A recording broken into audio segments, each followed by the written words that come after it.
খাবার টাবার আছে, হলুদ, জিরে গুঁড়ো, ধনে গুঁড়ো, লবণ, লঙ্কার গুঁড়ো দিয়ে দিচ্ছি আমি এখন সব।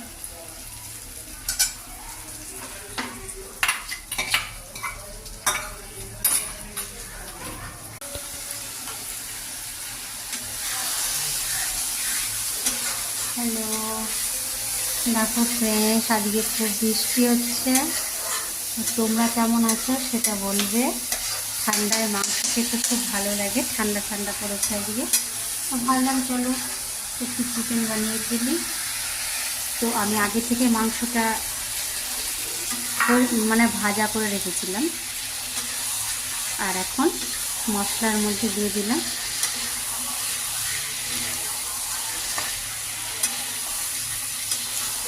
দেখতে থাকো, এর মধ্যে সব উপকরণ দেওয়া আছে। দই আছে, লঙ্কা